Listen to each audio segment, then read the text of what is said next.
السلام عليكم ورحمة الله وبركاته.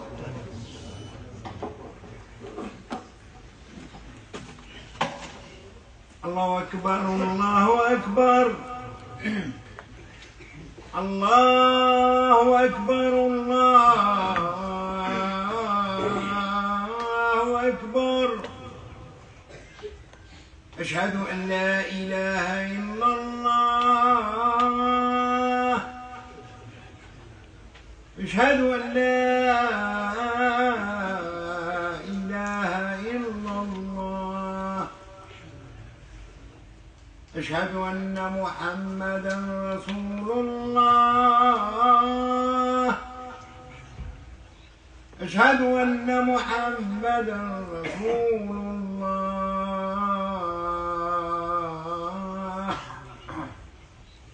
حي على الصلاة. حي على الصلاة.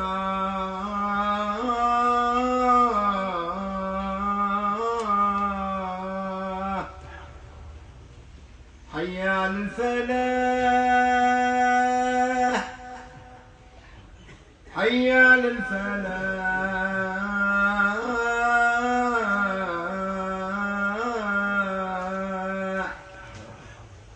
الله أكبر الله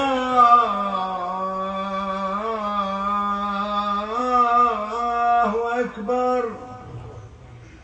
لا إله إلا الله.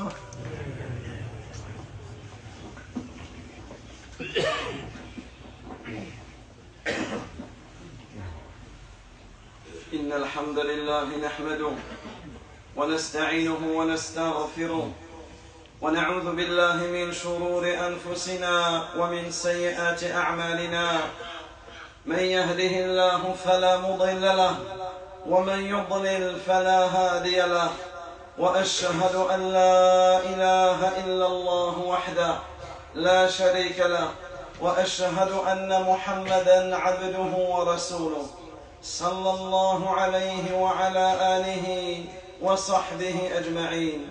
أيها العباد، أوصيكم ونفسي بتقوى الله، فإن من اتقى الله وقاه وأرشده إلى خير أمور دينه ودنياه. أيها العباد، نظرا لشكوى عدد من الآباء من تفريط أبنائهم في المحافظة على الصلاة وكسلهم عند إيقاظهم لها، حررت هذه الخطبة تعاونا في نصح الأبناء جعلهم الله لنا أجمعين قرة أعين وأصلحهم. Chers serviteurs d'Allah Tabaraka wa Ta'ala, je vous recommande, ainsi qu'à moi-même, la crainte d'Allah Tabaraka wa Ta'ala, car celui qui craint Allah Azza wa Jal, Allah Tabaraka wa Ta'ala le protégera. Celui qui craint Allah Tabaraka wa Ta'ala, Allah Tabaraka wa Ta'ala lui fera obtenir le succès ici-bas et dans l'au-delà. Tu veux la meilleure des vies, crains Allah. Tu veux la meilleure des vies ici-bas et dans l'au-delà, crains Allah. Tu cherches le bonheur, la félicité, le bien-être, crains Allah Tabaraka wa Ta'ala. Et la crainte d'Allah, c'est le fait d'obéir à Allah et de s'écarter de ce qu'Allah Azza wa Jal t'a interdit. Avant de débuter, je tiens à féliciter tous les jeunes qui sont présents avec nous dans la mosquée. Félicitations à vous, à tous les enfants que nous voyons, à tous les jeunes qui sont ici présents dans la mosquée. Car en réalité, il y a quoi de plus beau que d'être présent ici et d'assister au Jumu'ah? Il y a quoi de plus beau que là où vous êtes? Vous pouvez être ici ou là, vous pouvez être comme d'autres jeunes, à gauche ou à droite, mais Allah Tabaraka wa Ta'ala, Allah Azza wa Jal vous a donné ce bienfait. Vous êtes ici, à la mosquée, vous accomplissez la plus belle des adorations en ce jour de vendredi, qui est la prière, et vous écoutez ce sermon où l'on va se rappeler de la parole d'Allah Tabaraka wa Ta'ala et de la parole de notre noble prophète Muhammad sallallahu alayhi wa sallam. Et ce sont les meilleures des paroles. Alors, les jeunes, ressentez au plus profond de vous-même le bienfait qu'Allah tabaraka wa ta'ala vous a donné. N'oubliez jamais qu'Allah Azza wa Jal vous a comblé du meilleur de ses bienfaits.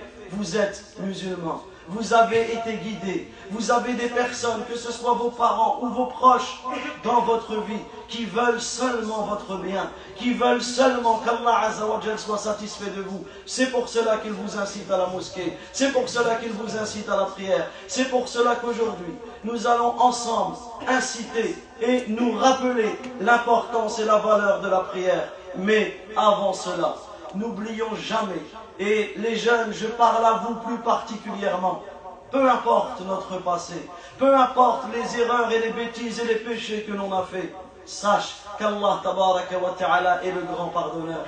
Ne désespère jamais de la miséricorde d'Allah Azza wa Jal. Ne désespère jamais du pardon d'Allah tabaraka wa ta'ala. Même si tu as fauté, même si tu as œuvré en mal, n'oublie jamais que les pires des personnes peuvent devenir les meilleures. La porte du repentir est toujours ouverte. Un des versets, si ce n'est, comme les savants l'ont mentionné dans le Coran, le verset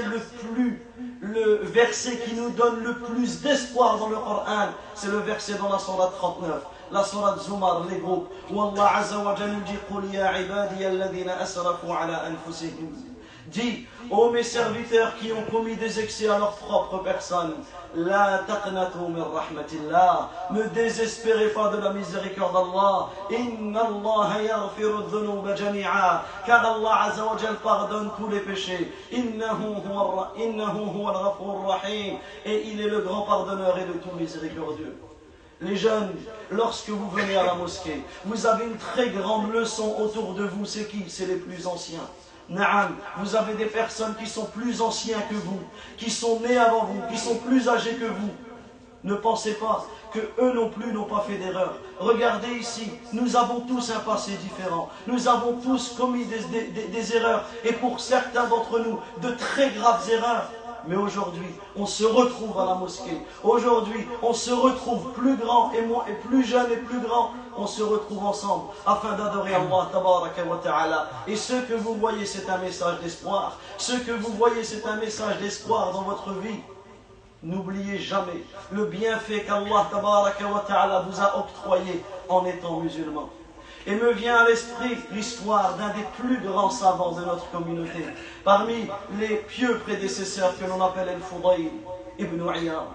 Al-Fudayl, c'était qui? Al-Fudayl, c'était un brigand. Al-Fudayl, c'était un truand.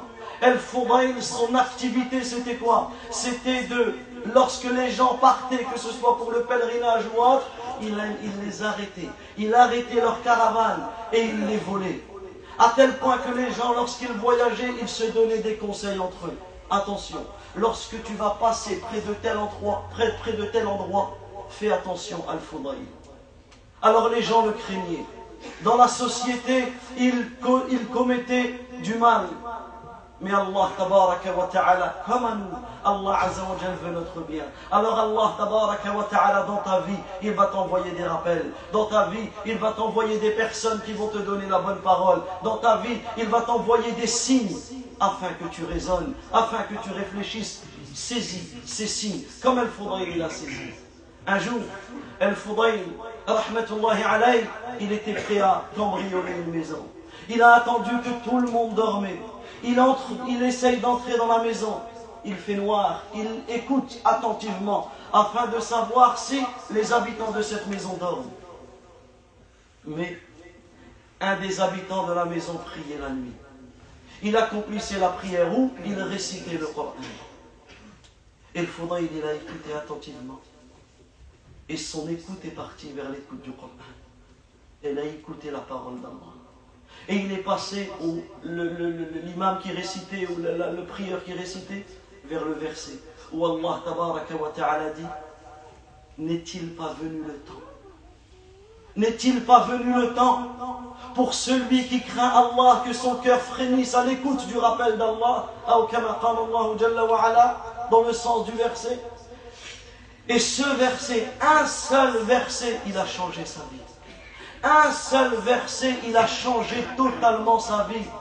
Naam, il a dit: Ya Allah, le temps il est venu pour moi de te craindre. Le temps il est venu pour moi que mon cœur frémisse Alors Al-Fudayl, rahmatullahi alayhi, il s'est repenti sur le champ. Regarde comment un verset du Coran il a changé sa vie. Comment une khutbah Jumu'ah elle peut changer ta vie. Comment un rappel il peut changer ta vie. Comment un verset, un hadith, une parole, un rappel il peut changer totalement ta vie. C'est ça être musulman, c'est être soumis à Allah. Oui, on fait des erreurs.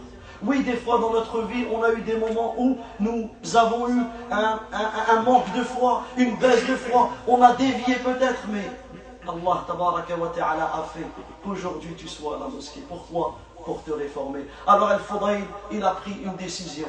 Il a demandé à Allah de lui faciliter et de pouvoir partir à la Mecque.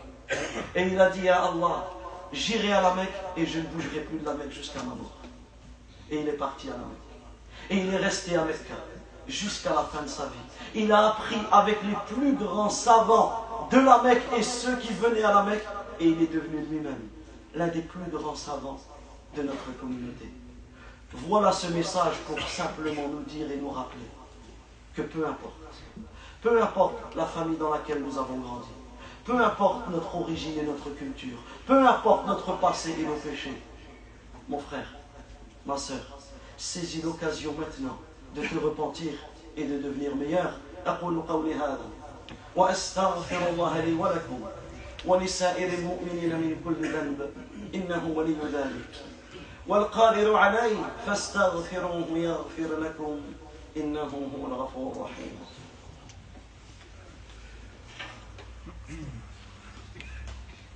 الحمد لله رب العالمين وأصلي وأسلم على أشرف الأنبياء والمرسلين نبينا محمد وعلى آله وصحبه أجمعين أيها العباد.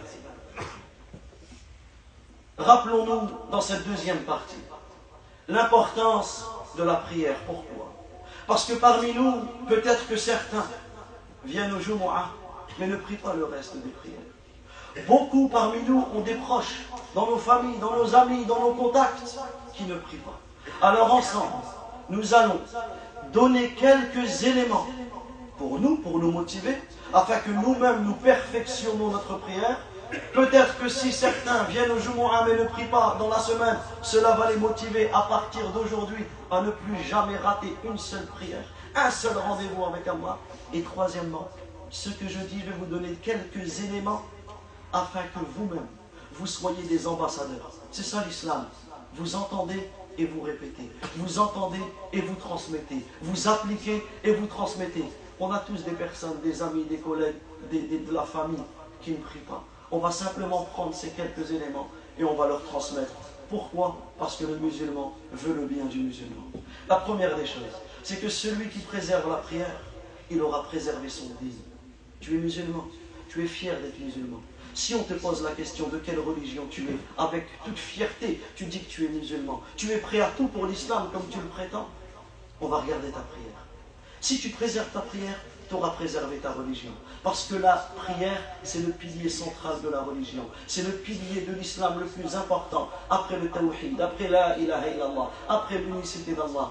Et la validation de tes autres actes, dépend de l'acceptation de ta prière. C'est la première des obligations. La prière, elle a été révélée, pas comme toutes les autres adorations. La prière, elle a été révélée du haut des sept cieux. Du haut des sept cieux. Allah tabaraka wa ta'ala a fait que le prophète sallallahu alayhi wa sallam, il a voyagé en une seule nuit de la Mecque jusqu'à Jérusalem, en Palestine. Le prophète alayhi salatu wa sallam, il s'est arrêté devant le Masjid al-Aqsa. وَنَسْأَلُ اللَّهَ أَنْ يُطَهِّرَ الْمَسْجِدَ الْأَقْصَى مِنَ الظَّالِمِينَ. Et on demande à Allah tabaraka wa ta'ala de purifier la mosquée al-Aqsa en Palestine des injustes. Le prophète alayhi salatu wa sallam, il entre dans la mosquée, il trouve les prophètes, il a vu les âmes des prophètes, il les trouve en train de prier. Le prophète alayhi salatu wa sallam, il réunit les prophètes et il est l'imam des prophètes, il guide la prière pour les prophètes.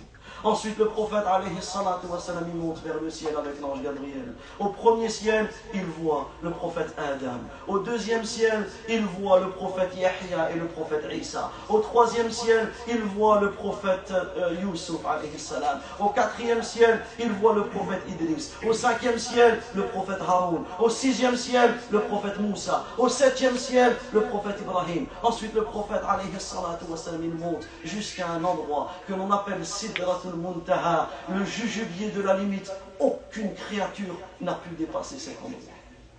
Alors notre noble prophète, alayhi salatu wa salam, il monte à présent sans être accompagné par l'ange Gabriel. Il monte là où personne n'est monté. Il monte là où personne n'a déjà atteint ce niveau. Il est élevé et il entend la parole d'Allah tabaraka wa ta'ala directement, sans intermédiaire, sans la révélation de l'ange. Et Allah tabaraka wa ta'ala lui révèle ce qu'il lui révèle et lui ordonne d'accomplir 50 prières par jour. Ensuite, le prophète, alayhi salatu wa salam, il redescend. Jusqu'il arrive, il croise le prophète Moussa. Le prophète Moussa, alayhi salam, de lui dire, mais qu'est-ce que ta communauté? Qu'est-ce qu'Allah a prescrit à ta communauté? Il lui dit 50 prières, il lui dit non. Retourne auprès d'Allah, tabaraka wa ta'ala, et demande-lui, is'alhu tarfif, demande-lui d'alléger. J'ai testé cela avec ma communauté, je les ai mis à l'épreuve. Ils n'ont pas réussi. Alors, Allah Azza wa Jal diminue de 5. Et ainsi de suite, de 45 prières à 40, à 35, à 30, à 25, à 20, à 15, à 10, à 5. Le prophète, alayhi salatu wa salam, 10 fois, il fait la navette afin qu'Allah tabaraka wa ta'ala donne son décret. Cela sera 5 prières. Dans le fait, on fait 5 prières, mais la récompense c'est 50 prières. Chaque prière que l'on fait est multipliée par 10. Tu pries 5 prières et tu en as la récompense de 50. Également, et je terminerai sur cela, parmi les éléments que l'on peut donner, c'est qu'en réalité dans la vie, on a 2 rendez-vous. Lorsque tu parles avec quelqu'un qui ne prie pas, assis-toi avec lui. Assis-toi avec lui, souris, discute avec lui et tu lui dis, est-ce que tu sais qu'on a 2 rendez-vous où on va se présenter devant Allah? Un rendez-vous ici-bas dans cette vie et un rendez-vous dans l'au-delà. Mais si tu veux réussir ton rendez-vous dans l'au-delà, il faut réussir ton rendez-vous ici-bas. Et c'est quoi le rendez-vous ici-bas? C'est la prière. Et subhanallah, lorsque tu expliques la beauté de la prière, lorsque même nous prenons conscience que quand tu pries, tu te présentes devant le Seigneur de l'univers. Tu te présentes devant le Créateur des cieux et de la terre. Lorsque tu prends conscience que lorsque tu dis Allahu Akbar, Allah Azza wa Jal est en face de toi. Lorsque tu prends conscience que lorsque tu dis Alhamdulillahi Rabbil Alamin, Allah Azza wa Jal il te répond. Allah il parle de toi à ses anges, tu t'en rends compte? Allah il parle de toi à ses anges. Allah Azza wa Jal il dit, mon serviteur m'a loué, m'a fait mes éloges. Mon serviteur auprès d'Allah, t'es un abd, t'es un serviteur. Regarde la beauté de la prière. Comment en réalité on peut manquer cette prière? Tu prends conscience que c'est un dialogue avec Allah. Et tu apprends à prier de la meilleure manière. Tu pries à l'heure. Pour les hommes, tu pries en commun à la mosquée. Et tu pries comme Allah te l'a ordonné. La prière, elle a des conditions, des piliers, des obligations et des sunnas. Une fois que tu vas perfectionner ta prière et que tu vas prendre conscience que tu te trouves devant le Seigneur de l'univers, que tu t'entretiens avec Allah, demande-lui ce que tu veux, il va te donner. Demande-lui le pardon, il va te pardonner. Invoque, demande, sois craintif, humilié et une posture. Chaque geste que tu vas faire dans ta prière, il va compter. Il va compter chaque geste. Tu dois le faire de la meilleure manière, comme le prophète il l'a enseigné.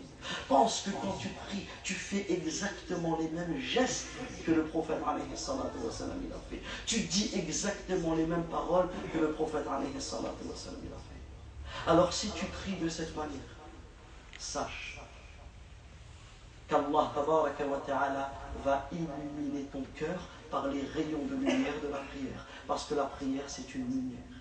La prière et la lumière de la prière va pénétrer ton cœur. Elle va pénétrer ton âme. Et là, tu sortiras avec une prière qui va te pardonner tes péchés par la face d'Allah.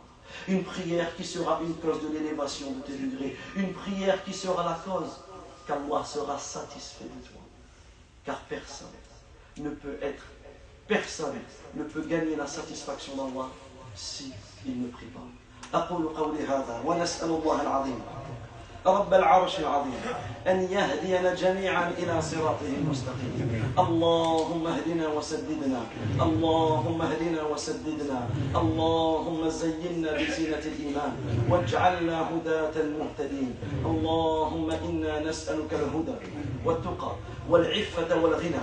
اللهم اجعلنا من المقيمين الصلاة، اللهم اجعلنا من المقيمين الصلاة ومن ذريتنا.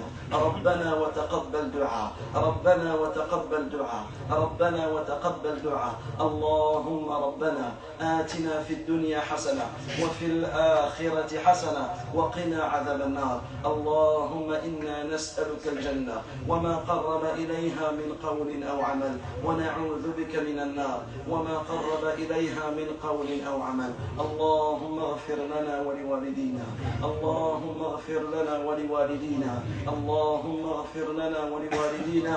رب ارحمهما كما ربيانا صغيرا، رب ارحمهما كما ربيانا صغيرا، رب ارحمهما كما ربيانا صغيرا. اللهم اغفر لنا ولوالدينا وللمسلمين والمسلمات والمؤمنين والمؤمنات الأحياء منهم والأموات. اللهم اشف مرضانا ومرضى المسلمين. اللهم رب الناس مذهب البأس اشف مرضانا ومرضى المسلمين. أنت الشافي، أنت الشافي، لا شفاء إلا شفاؤك، شفاء لا يغادر سقما. اللهم ارحم موتانا، اللهم ارحم موتانا وموتى المسلمين. اللهم اغفر للمسلمين والمسلمات والمؤمنين والمؤمنات الأحياء منهم والأموات.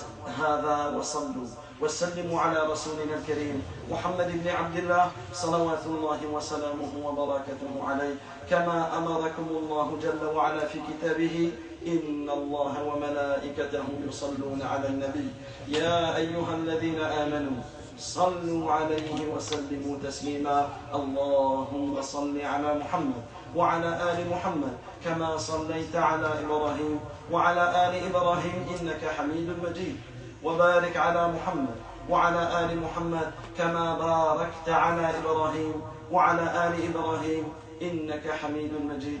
وآخر دعوانا أن الحمد لله رب العالمين.